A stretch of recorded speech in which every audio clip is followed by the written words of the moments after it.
Tāwhiri mai nā hua o te ao. Mai papatūnuku e takatū nei. Kia ranganui eto eho nei. Tuturu whakamaa kia tina hui e tā ki e.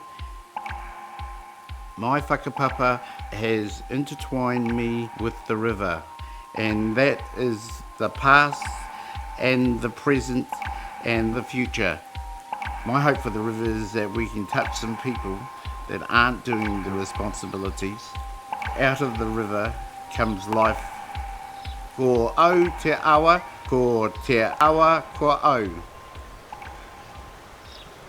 The first thing that I would do before I come to the river is I always give a karakia to the river and to my environment that's around me. And that way it protects me in the spiritual sense and in the sense of going forward in whatever I'm doing on the river. What would cause me distress is to see in the river if there was no tuna or if there was no life in the river. There is room for improvement, but I still think we in this area are doing very well. I feel very enthused about some of the future with the young and with the schools being involved. Kia tau mai ngā manakitanga atu me ngaro, ki rongi a tātou. Kia tau mai ngā manakitanga rangi e tu iho nei a papatūnuku e takoto nei, ki rongi a tātou. Kia puta ai te tihei Mauri ora. Quite a variety and abundance of life in the stream here. There's more than one type of mayfly. Some of the mayflies that they're finding today are higher indicators. They're more sensitive bugs, so their requirements for oxygen and colder temperatures and more flowing water is higher, and so just the fact that they're here is a really good indication for the quality of the water. The coda that they've found is not considered an indicator for water quality, but it's very important in the food chain. So the coda tends to dig and scrape quite a lot and uses his nippers to sort of throw things around, which makes kai or food available for the other creatures within the stream. We're getting pretty good results to tell us that the stream, the health, the Mauri of the stream is above average here. I think these guys are discovering that it's not all about just coda and the odd bug in the stream. They're actually finding out the meaning of those bugs, that if they're here and they're doing well and they're in big numbers and varieties, it's a really good sign for the health of the stream, so that they can take that knowledge away and they can apply the learning, and now that they're learning to identify the types of bugs, they can apply that learning at home.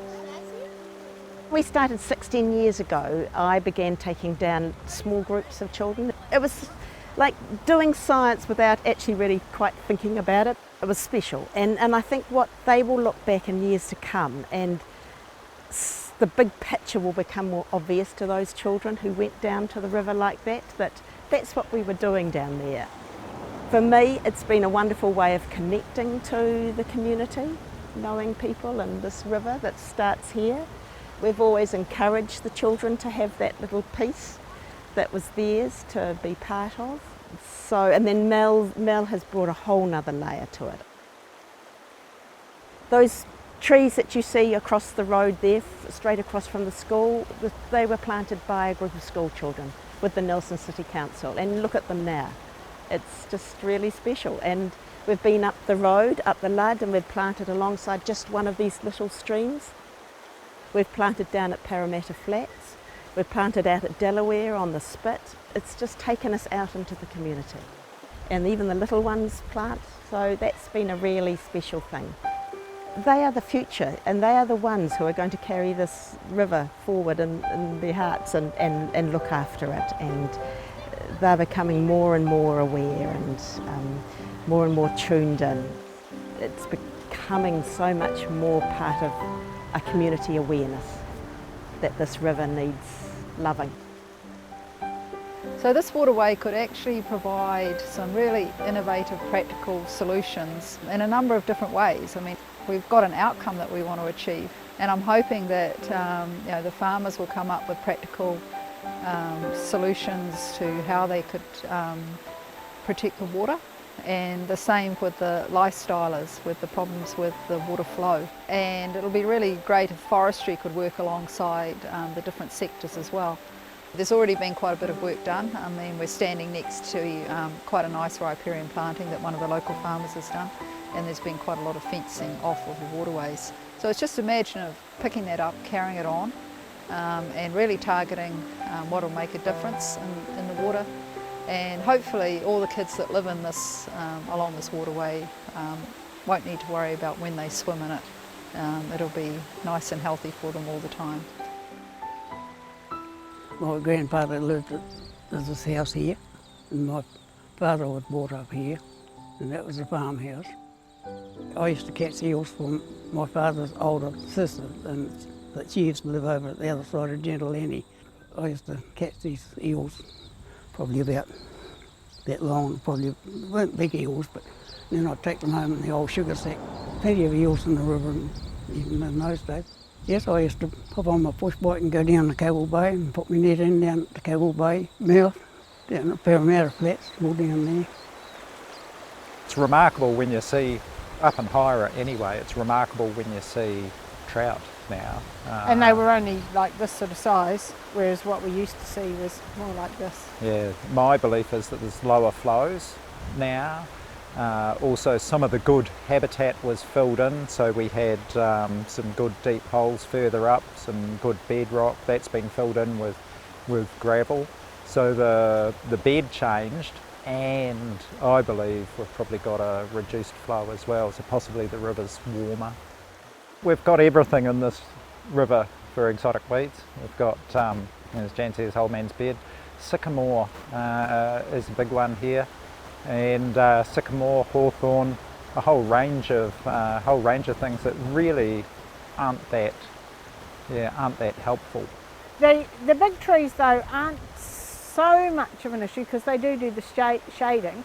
It's more the convolvulus, Japanese honeysuckle and old man's beard that are the real problems, because they just smother everything. So they'll smother the good natives, the sycamore, anything. They'll just go over the top. So that's sort of probably the key issue that we've got to deal with here.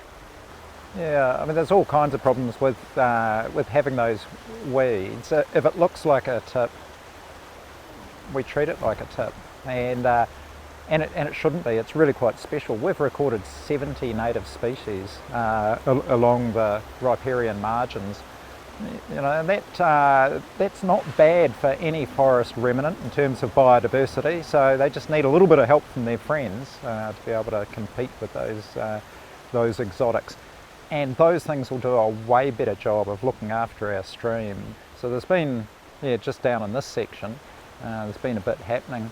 There's been other groups that have been involved with the river. There was the one for monitoring. There's been a monitoring group that's been going for a long time, probably at least 20 years I think. Yeah, easily. And linked in with the school and land care and people up the Teal and so on. So that's been going on for a long time, and they've done a really good job of, collecting data.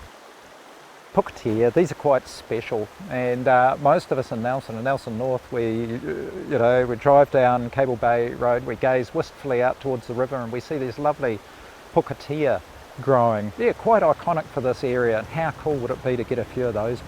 Now in Nelson North we don't have many sort of walkway connections. We all have to walk either up the road or on the main road, which is not very safe, and so what I'd love to see in the bigger picture and the fullness of time is actually walkway linkages that connect us to the river. And even just here, there's a little track through these weeds here, and over the other side there is a swing into a big river, into a big hole, swimming hole, and little bits like that where people who actually can connect with the river. Yeah, absolutely. Is really important. Up by the Teal Falls, they call them. And there's a really good rock for jumping off, and there used to be a rope that you could swing off. It's not there anymore. But just reconnecting people with the river all the way along would be really good.